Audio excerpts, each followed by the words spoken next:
जरा सोचिए, अगर आपकी साल भर की मेहनत कुछ ही घंटों में राख हो जाए तो आप पर क्या गुजरेगी।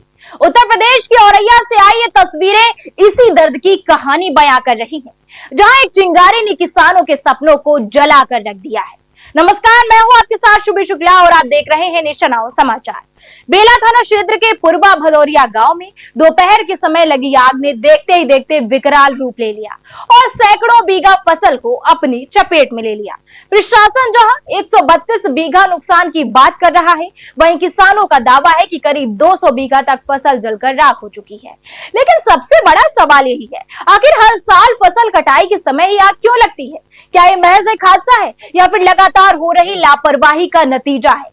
पराली जलाने की प्रथा, ढीले बिजली तार और तेज हवाएं, हर बार यही वजह सामने आती है, लेकिन समाधान अब तक नहीं मिल पाया।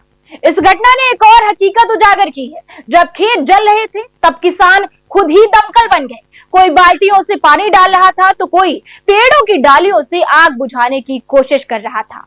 ट्रैक्टरों से फसल कुचलकर आग रोकने की जद्दोजहद जारी थी। दमकल की गाड़ियां मौके पर पहुंची जरूर, लेकिन खेतों तक नहीं पहुंच सकी और तब तक बहुत कुछ जलकर खाक हो चुका था। यह आग सिर्फ फसल नहीं जलाती, ये किसानों की उम्मीदों को, उनके भविष्य को भी राख कर देती है। गेहूं की फसल उनके साल भर की मेहनत और कमाई का आधार होती है, और जब वही फसल कटाई से ठीक पहले जल जाए तो किसान आर्थिक संकट में डूब जाता है। अब सवाल यह है कि क्या हर बार सिर्फ मुआवजे का भरोसा ही दिया जाएगा या फिर ऐसी घटनाओं को रोकने के लिए ठोस कदम भी उठाए जाएंगे? क्योंकि अगर अब भी सबक नहीं लिया गया तो हर साल यूं ही किसानों के सपने जलते रहेंगे।